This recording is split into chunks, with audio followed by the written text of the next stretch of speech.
CM Pawan Kalyan పరువు దక్కించుకున్నాడు. అంతేకాదు deputy speaker Raghuramakrishnaraju కూడా ఊహించని షాక్ ఇచ్చాడు. ఎట్టకేలకు నయానో భయానో కూటమి ప్రభుత్వంలో తాను అనుకున్నది సాధించాడు. భీమవరం డీఎస్పీ జయసూర్యను ట్రాన్స్ఫర్ చేయించి బతుకు జీవుడా అని బయటపడ్డాడు. భీమవరం డీఎస్పీ ఎపిసోడ్ కూడా సీజ్ ది షిప్ లాంటిదే అని అందరూ అనుకుంటున్న టైంలో తన మాటకు సర్కార్లో ఎంతో కొంత విలువ ఉందని నిరూపించుకున్నాడు పవన్ కళ్యాణ్. భీమవరం డీఎస్పీని తన సొంత ప్రయోజనాల కోసం ఇన్నాళ్లు కాపాడిన డిప్యూటీ సీఎం రఘురామకృష్ణరాజు వెనకడుగు వేయక తప్పలేదు.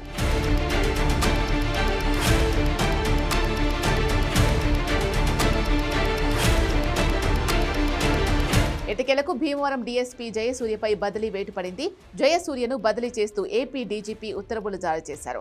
జయసూర్య బదిలీ కావడంతో పవన్ కళ్యాణ్ పరువు నిలబడింది. డీఎస్పీ జయసూర్యపై అవినీతి ఆరోపణలు రావడం, ఆయన పేకాట శిబిరాలకు సహకరించడంపై నిర్వాహకుల నుంచి నెలవారీ మామూలు తీసుకుంటున్నారని జనసేన నేతలు తమ పార్టీ అధినేత డిప్యూటీ సీఎం పవన్ కళ్యాణ్ కు ఫిర్యాదు చేశారు. దీంతో డీఎస్పీపై కొంతకాలంగా పవన్ కళ్యాణ్ ఆగ్రహంతో రగిలిపోతున్నారు. ఈ వ్యవహారంపై పవన్ డీజీపీకి లేఖ రాయడం అప్పట్లో సంచలనం సృష్టించింది.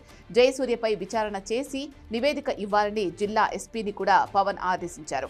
ఈ ఆదేశాలు ఇచ్చి దాదాపు 6 నెలలు అవుతోంది. ఈ వివాదంలో డిప్యూటీ స్పీకర్ రఘురామకృష్ణరాజు డీఎస్పీకి మద్దతు తెలపడంతో కూటమి నేతల మధ్య విభేదాలు బయటపడ్డాయి. డీఎస్పీ జయసూర్య చాలా ఉత్తముడని, నిజాయితీపరుడని రఘురామకృష్ణరాజు స్వయంగా సర్టిఫికెట్ ఇచ్చారు. నాకు తెలిసినంత వరకు is a very good officer. నేనైతే అతను మంచి ఆఫీసర్ అని చెప్పి నాకున్న నాలెడ్జ్ దృష్ట్యా, ఎందుకంటే అబ్జర్వ్ చేస్తాను కాబట్టి నాకున్న ఇన్ఫర్మేషన్ ప్రకారం అతను మంచి ఆఫీసర్ అనే నాకున్న రిపోర్టు. అంతేకాదు పవన్ కళ్యాణ్ కు విషయం తెలియకుండా ఏదేదో మాట్లాడుతున్నారని తనదైన స్టైల్లో సెటైర్లు కూడా వేశారు. ఆయనకి ఎవరో ఇన్ఫర్మేషన్ ఇచ్చారు. సో ఆయన స్పాంటేనియస్గా రియాక్ట్ అయ్యే వ్యక్తి. సో ఆయన నిజాలు మాకు తెలియజేయండి అని చెప్పి ఎస్పీ గారిని అడిగినట్టుగా నేను ఇవాళ అన్ని పేపర్లలో చూసా. సో ఎస్పీ గారు రిపోర్ట్ ఇస్తారు. సో ఆయన శాఖ కాకుండా మిగిలిన శాఖలను కూడా పట్టించుకోవడం సంతోషించవలసిన విషయం. ఇది గడిచి 6 నెలలైంది. ఒక డీఎస్పీని పవన్ కళ్యాణ్ బదిలీ చేయించలేకపోయాడని పార్టీలోనూ ప్రజల్లోనూ పెద్ద చర్చ జరిగింది. ఇదే సమయంలో భీమవరం డీఎస్పీ జయసూర్యకు రాష్ట్రపతి అవార్డు కూడా వచ్చింది. దీంతో జనసేన ఎమ్మెల్యేలు, నాయకులు కంగుతిన్నారు. ప్రభుత్వంలో పవన్ కళ్యాణ్ కు పట్టు లేదని, ఒక డీఎస్పీని ట్రాన్స్ఫర్ కూడా చేయించలేకపోయాడని చెవులు కొరుక్కున్నారు. గతంలో కాకినాడ పోర్టుకు వెళ్లి సీజ్ ద షిప్ అని పవన్ కళ్యాణ్ వార్నింగ్ ఇచ్చినా పీడీఎస్ రైస్ యథావిధిగా స్మగ్లింగ్ జరుగుతూనే ఉంది. ఎమ్మెల్యేలందరూ ఆ వ్యవహారంలో ఎంతో కొంత సంపాదించుకుంటూనే ఉన్నారు.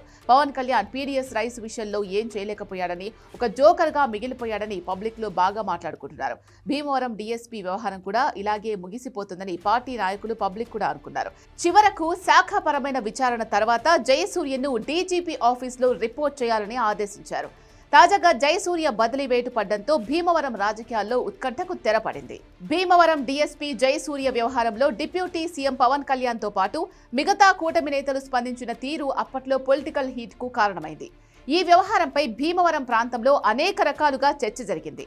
దాదాపు 1.5 ఏళ్లకు పైగా సాగుతున్న పేకాట శిబిరాల వాటాల పంపకమే వివాదానికి కారణమైంది.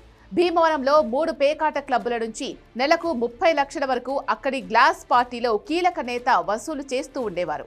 అది చాలదు అన్నట్టు యువనేతగా చెప్పుకునే ఒక నాయకుడు 5 లక్షల బోర్డుతో సొంత శిబిరం ఏర్పాటు చేసుకున్నారు. దీనికి అడ్డు తగిలిన డీఎస్పీ చోటా నేత సాగిస్తున్న పేకాట శిబిరాన్ని మూయించారు. అది నచ్చని కొందరు నేతలు భీమవరంలో మొత్తం క్లబ్బులను మూసేయాలని పట్టుబట్టారు. ఇదే మంచి టైం అని భీమవరంలో పేకాట క్లబ్బులకు పోలీసులు బ్రేక్ వేయడంతో పేకాట రాయుళ్లంతా పక్క నియోజకవర్గాలకు వలసబాట పట్టారు. భీమవరం చుట్టుపక్కల నియోజకవర్గాల్లో పేకాటకు అభియోగాలు ఎదుర్కొంటున్న DSP Jayasurya, deputy speaker Raghuramakrishnaraju అండదండలు ఉన్నాయి. ఆర్ఆర్ఆర్ అండతో డీఎస్పీ రెచ్చిపోతున్నారని స్థానిక నేతల ఆరోపణ. భీమవరంలో క్లబ్బులపై ఆదాయం కోల్పోయిన కొందరు చోటామోటా నేతలంతా కలిసి డీఎస్పీ వ్యవహారాలపై ఫిర్యాదు చేశారు. 1.5 ఏళ్లుగా వచ్చి పడుతున్న ఆదాయానికి ఒక్కసారిగా గండిపడింది అని కసితో డివిజనల్ స్థాయి అధికారిని పావుగా వాడి ఉప ముఖ్యమంత్రికి కంప్లైంట్ చేశారు భీమవరం జనసేన నేతలు. డీఎస్పీపై చర్యలు తీసుకుంటారని కొందరు, లేదు క్లీన్ చిట్తో బయటపడతారని మరికొందరు పందాలు కాశారు. ఇప్పుడు డీఎస్పీ జయసూర్యను బదిలీ చేయడంతో జనసేన నేతలు ఊపిరి పీల్చుకున్నారు. ఇప్పుడు జయసూర్యను బదిలీ చేస్తూ ఆయన స్థానంలో రఘువీర్ విష్ణును నియమించారు. ఇప్పుడు ఈ బదిలీ వ్యవహారం పైన జిల్లాలో రాజకీయంగా చర్చ జరుగుతోంది.